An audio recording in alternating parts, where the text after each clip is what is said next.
Baik, selamat eh, pagi semuanya. Assalamualaikum warahmatullahi wabarakatuh. Perkenalkan, saya Devanto Dwi Kalfariji dari program studi manajemen PJJ. Pada kesempatan kali ini, saya akan mempresentasikan hasil analisis akuntansi manajemen untuk kasus PT Boga Sejahtera, khususnya pada lini produk inovatif mereka, yaitu EcoWrap, kemasan makanan ramah lingkungan berbahan dasar plastik daur ulang. Oke, dalam diskusi ini kita akan bedah bagaimana alat-alat akuntansi manajemen membantu direksi bernavigasi melewati tiga titik keputusan krusial sepanjang 1 tahun berjalan. Mulai dari penetapan target laba di awal tahun, pengendalian biaya di pertengahan tahun, hingga keputusan taktis make or buy di akhir tahun. Oke, mari kita mulai.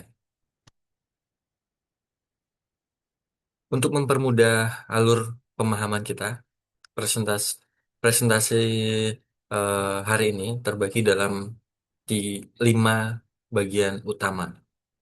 Yang pertama, latar belakang kasus, yaitu memahami konstelasi bisnis PT Boga Sejahtera dan perjalanan dalam 1 tahun lini EcoWrap.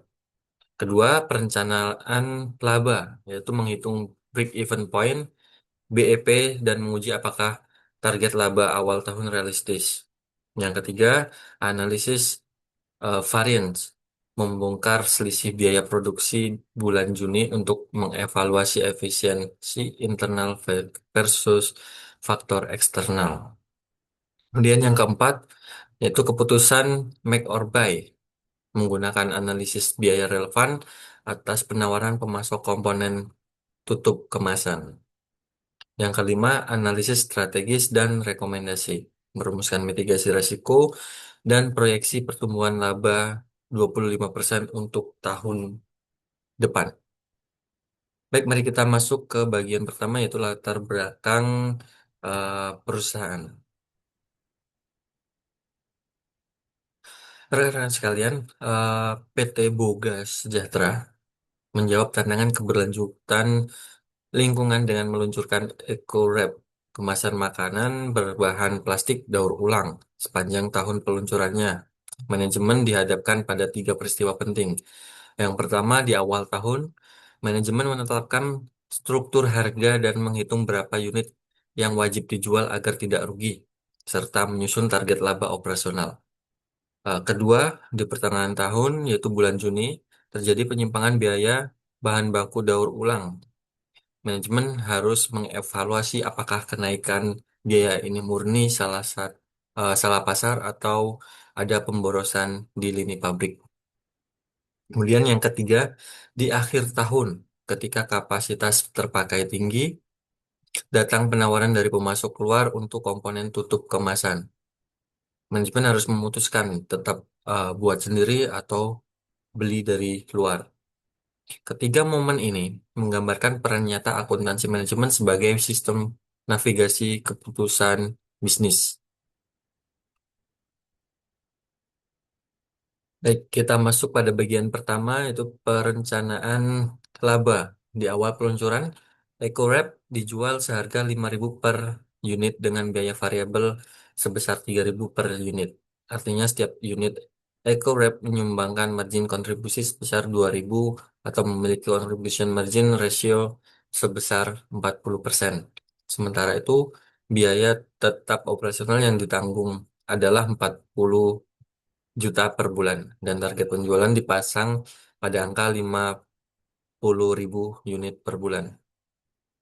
Dua pertanyaan dasar manajemen adalah berapa unit minimal agar perusahaan impas atau BEP, dan dengan target laba 20 juta per bulan, apakah target tersebut aman dan realistis? Hmm. Baik, berdasarkan kalkulasi cost volume profit atau disingkat CVP, kita menemukan bahwa break-even point EcoWrap berada di angka 20.000 unit per bulan. Rumusnya sederhana. Biaya tetap 40 juta dibagi margin kontribusi per unit 2.000. Jika diakumulasikan ke dalam nilai rupiah penjualan, serta dengan omset 100 juta per bulan. Interpretasi manajerialnya, PT Boga Sejahtera harus menjual setidaknya 20.000 unit pertama hanya untuk menutupi seluruh biaya tetap dan biaya variabelnya. Baru mulai dari unit ke 20.000 satu, setiap tambahan penjualan EcoWrap murni memberikan kontribusi keuntungan bersih bagi perusahaan.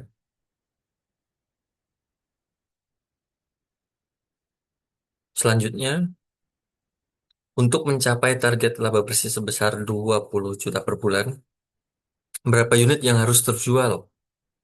Baik, dengan menambah target laba ke biaya tetap, yaitu 40 juta ditambah 20 juta sama dengan 60 juta, lalu dibagi margin kontribusi eh, sebesar 2.000 rupiah, didapat angka 30.000 unit per bulan. Pertanyaannya adalah, apakah target laba 20 juta ini realistis? Jawabannya sangat realistis dan aman. Mengapa? Karena target penjualan manajemen adalah 50.000 unit. Untuk dapat laba 20 juta, perusahaan cukup menjual 30.000 unit. Hanya 60% dari kapasitas penjualan yang ditargetkan.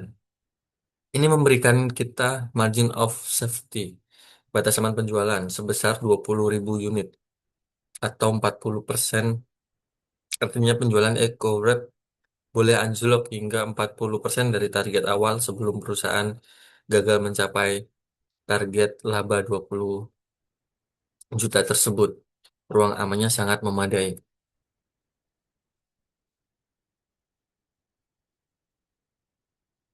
Baik, sekarang kita melangkah ke pertengahan tahun, yaitu bulan Juni pada bagian 2 evaluasi efisiensi. Pada bulan Juni, pabrik memproduksi 48.000 unit EcoWrap. Standar awal menetapkan pemakaian bahan baku 0,2 kilogram per unit dengan harga standar 10.000 per kilogram. Namun realitas di lapangan, tim produksi menghabiskan 10.000 kilogram bahan baku dengan harga aktual yang membengkak menjadi 10.500 per kilogram. Langkah pertama dalam analisis variance adalah menentukan standar quantity, yaitu berapa kilogram yang seharusnya dihabiskan untuk memproduksi 48.000 unit. Untuk perhitungannya yaitu 48.000 unit tinggal dikalikan saja dengan 0,2 kilogram, eh, ketemu 9.600 kilogram. Ternyata ada selisih pemakaian sebesar 400 kilogram lebih banyak dari standar.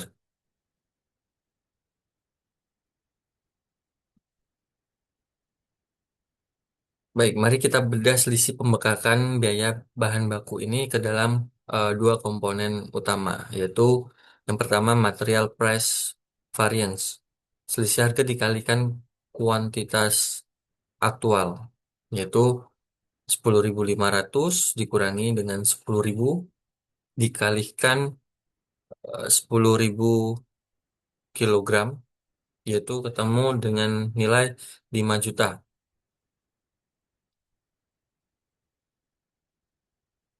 Ini akibat harga beli plastik daur ulang naik 500 rupiah per kilogram di pasar. Yang kedua yaitu material quantity variance, MQV. Selisih kuantitas pemakaian dikalikan dengan harga standar, yaitu 10.000 eh, kilogram dikurangi 9.600 kilogram dikalikan dengan harga standar, yaitu 10.000 rupiah. Sama dengan 4 juta. Ini akibat kelebihan pemakaian bahan baku sebanyak 400 kilogram. Secara akumulasi, total kerugian selisih bahan baku di bulan Juni mencapai 9 juta.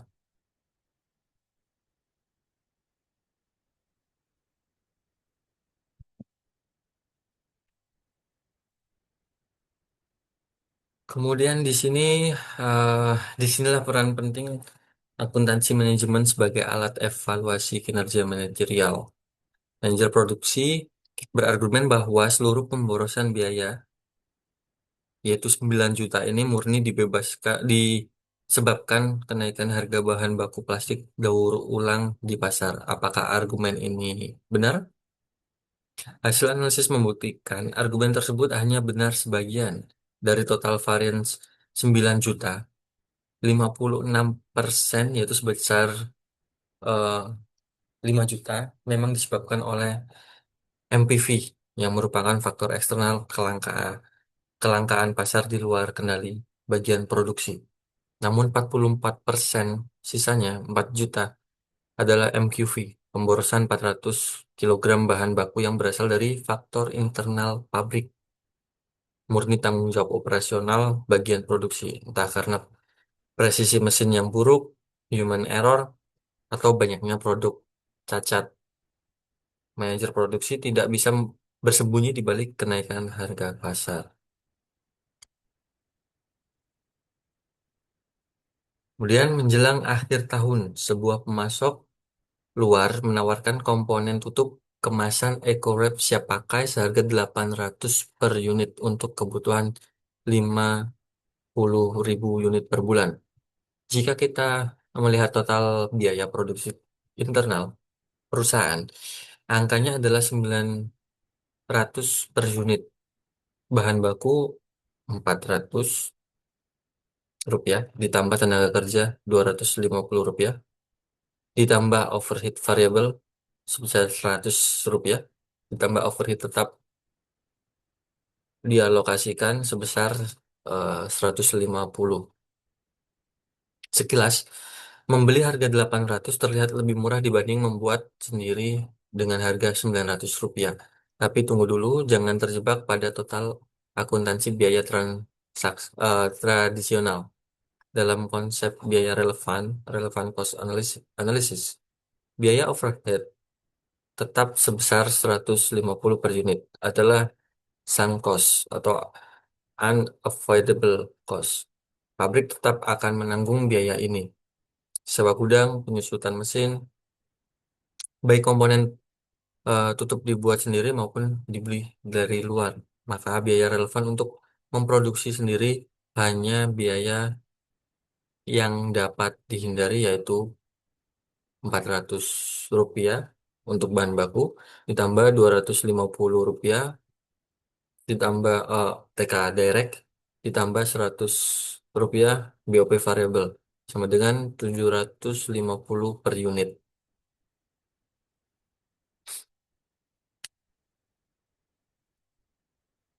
Dengan membandingkan biaya relevan membuat sendiri 750 per unit versus harga beli pemasok 800 per unit, didapatkan kesimpulan finansial yang jelas. Membuat sendiri ternyata 50 rupiah per unit lebih murah dibanding membeli dari luar.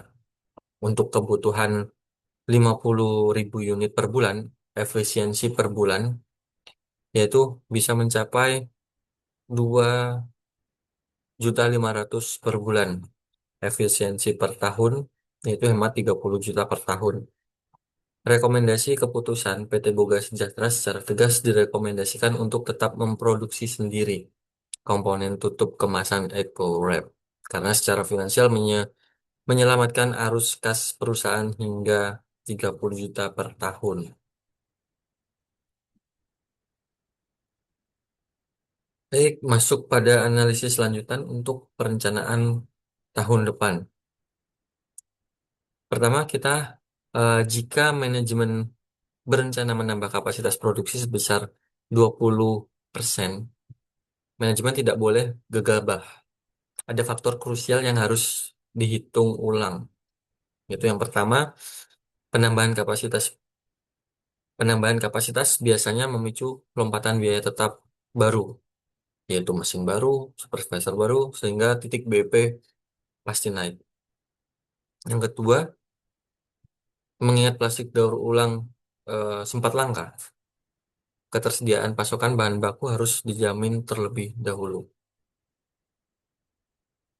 Nah, kedua, untuk menekan material quantity variance MQV sebesar 4 juta agar tidak berulang, kami merekomendasikan 4 aksi operasional, yaitu yang pertama, pelatihan presisi bagi operator pencetakan plastik daur ulang. Yang kedua, maintenance mesin secara berkala untuk menekan rasio produk cacat atau reject. Yang ketiga, penerapan sistem pencatatan bahan baku secara real time harian. Yang keempat, evaluasi SOP daur ulang sisa pra pencetakan, scrap reuse.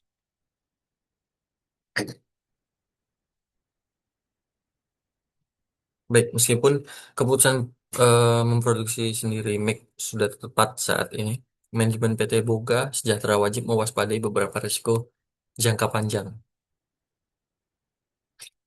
Yang pertama, dinamika harga pemasok, yaitu jika skala ekonomi pemasok meningkat, mereka bisa menurunkan harga di bawah 750 di masa depan. Dua, inflasi biaya internal. Kenaikan UMR atau harga bahan baku daur ulang dapat mendorong biaya internal melampaui Rp800. Ketiga, opportunity cost kapasitas. Jika mesin dibutuhkan untuk memproduksi produk lain yang margin keuntungan jauh lebih tinggi, memproduksi tutup kemasan sendiri dapat memunculkan opportunity cost.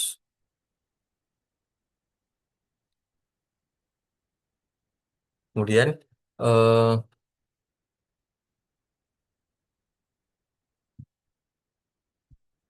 yang keempat, hilangnya fleksibilitas dan hubungan pemasok. Menolak penawaran menolak penawaran dapat merusak relasi dengan backup supplier jika sewaktu-waktu pabrik internal mengalami kemacetan produksi.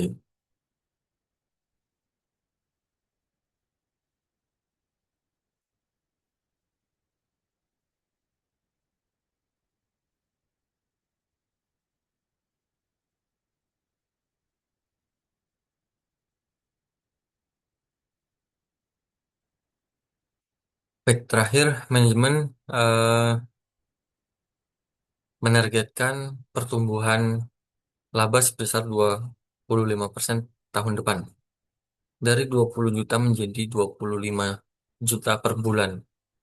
Dengan asumsi harga dan struktur biaya tetap konstan, maka unit yang harus terjual sama dengan biaya tetap sebesar 40 juta ditambah laba sebesar 25 juta.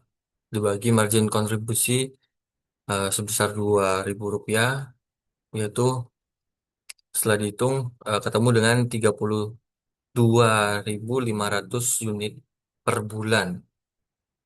Evaluasi kelayakan yaitu target 32.500 unit per bulan ini sangat achievable atau dapat dicapai. Angka ini masih jauh di bawah eh, kapasitas normal penjualan yaitu 50.000 unit. Perusahaan masih menikmati margin of safety sebesar 35% atau setara 17.500 unit. Artinya perusahaan berada dalam posisi keuangan dan operasional yang sangat sehat untuk mengejar pertumbuhan laba 25% di tahun depan. Baik, sebagai penutup, studi kasus PT Boga Sejahtera ini membuktikan bagaimana alat-alat akuntansi manajemen bekerja secara terintegrasi, yaitu CVP analisis memberikan kepastian titik aman operasional, BEP sebesar 20.000 unit, kemudian analisis variance mengisolasi masalah operasional internal MQV, sebesar 44% dari isu pasar, MPV sebesar 56%. Kemudian biaya relevan menyelamatkan perusahaan dari keputusan salah arah, yaitu make or buy hemat 30 juta per tahun. Kemudian proyeksi manajemen memastikan pertumbuhan laba 25% berdasarkan pada kalkulasi risiko yang matang. Baik, sekian presentasi dari saya, Adepanto Dwiki Alfarizi. Terima kasih atas perhatian semuanya. Mohon maaf apabila terdapat kesalahan, kurang lebihnya. Mohon maaf, terima kasih. Wassalamualaikum warahmatullahi wabarakatuh.